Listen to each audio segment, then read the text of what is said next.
పవన్ కళ్యాణ్ గారు సనాతన ధర్మం అని చెప్పి దేశమంతా పర్యటన చేస్తున్నారు.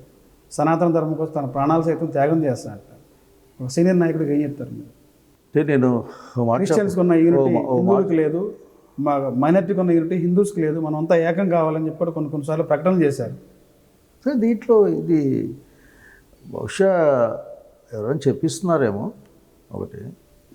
రెండవది ఎవరొద్దన్నారు, హిందూ మతంలో ఉన్న మాదిగలు, ఎరుకలు, ఏనాది వాళ్ళు, గోళ్ళలు, బోయలు, అట్లా రకరకాల కులాలన్నీ సమానంగానే ఇవ్వండి, సమానం ప్రకటించనివ్వండి. వీళ్ళందరికీ కూడా దేవాలయ ప్రవేశాలు కలగనియండి, ఆ పరువు హత్యలు లేకుండా చేయనియండి. ఈ పైన మాట్లాడు. మరి యూనిట్ ఎట్లా? నీ కాలు కింద పెట్టుకున్నాబట్టి ఈ సమాజంలో ముఖ్యంగా దళితుల్ని, ఎస్సీలని ఎట్లా చూశారో ఎట్లా చూస్తున్నారో తెలిసిన పరిస్థితి కాదు కదా. సగం దాడుల్లో వాళ్ళ మీదే ఉంటాయి. మరి నిజంగా హిందూ మొత్తం మీరు ఏమో హిందూ ధర్మం హిందూ అంటే ముందు అక్కడి పని చేయండి. మీరు పొలిటీషియన్ కాదు, ఆఖరికి సోషల్ రిఫార్మర్గా ముందు మొదలు పెట్టండి. మళ్ళీ పాలిటిక్స్ మళ్ళీ చూద్దాం. So that is my advice. Please you change yourself as a social reformer. మరొకసారి రండి, వెళ్దాం. సార్, భవిష్యత్తులో వైసీపీ పార్టీ పరిస్థితి ఏంటి?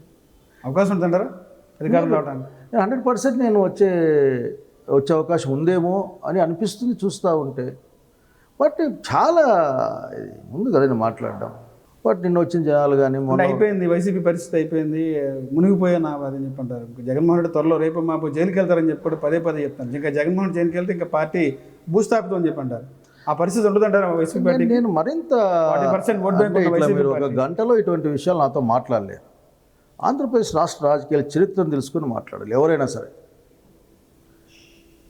ఈ రాష్ట్ర రాజకీయాల చరిత్రని ప్రజలు, ఈ సమాజంలో వివిధ వర్గాలు, గుంపులు, కులాలు, మతాలు, వీటికి బిహేవియర్, పొలిటికల్ బిహేవియర్, రాజ్యం పట్ల గుంపులకున్న కాంక్ష, ఆకాంక్ష, ఇన్ని విషయాలు కదా డిసైడ్ చేసేది. కాబట్టి ముందు నేను అడిగి అందరినీ I'm requesting only one thing to anybody. ఎందుకు మాట్లాడతారు? నిన్న Jaganmohan Reddy we cannot answer for everything. We cannot answer. That is not our job. మనం చెప్పాలి. నువ్వేదో అజెండా ఇస్తే ఆ అజెండా నేను కొట్టుకుపోవడం ఏంటి? నేను చెప్తా ఉన్నాను, ఆఖరికి మెడికల్ కాలేజ్ ప్రైవేట్ పరం చేస్తూ ఉన్నారు, చేయబోయే ఆలోచన చేస్తూ ఉన్నారు.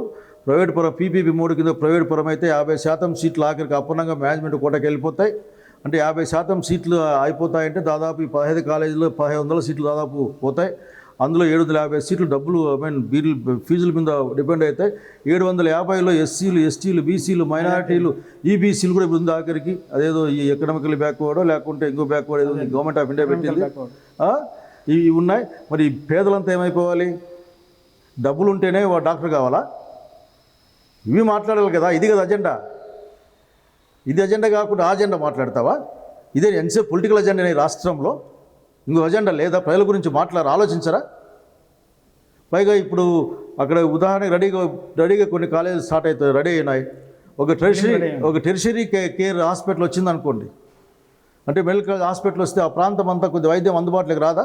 బీదా బిక్కి అక్కడ బతుక్కోరపోయి మరి ఏమంటాం వస్తుంది మీకు? ప్రైవేట్ కాలేజీలు లేకపోతే వాళ్ళు ఉరికి చేస్తారు. గవర్నమెంట్ అంటే అధికారం ఉంటుంది ప్రజలకు, ఎందుకు వాడే గవర్నమెంట్ కాబట్టి. ఏమంటాం? కాబట్టి చాలా విషయాలు మాట్లాడిన పెద్దానికి మాట్లాడుతూ పోతే నీకు టైం, నీ జీవితం చాలదు. నాకు ఆల్రెడీ నేను నీకు చాలా పెద్దవాడిని కాబట్టి నా జీవితం ఇంత బదులు ఆగిపోతుంది. కనుక వాట్ ఐఎమ్ రిక్వెస్టింగ్, ఈ సొసైటీ గురించి ఆలోచించమని కోరుతా ఉన్నా. ఏదో ఎప్పుడు జరిగింది అప్పుడు జరిగింది. ఈ భవిష్యత్తు సొసైటీ ఎట్లా ఉండాలి అని ఆలోచించండి ఫస్ట్. అప్పుడు మారిందంటారు, మార్పు వచ్చింది. ఐ థింక్ ఉమ్మడి రాష్ట్రం డిఫరెంట్. అసలు వేర్ యూఆర్ కంపేరింగ్ దట్ కైసే కంపేర్ కడితే అప్ప.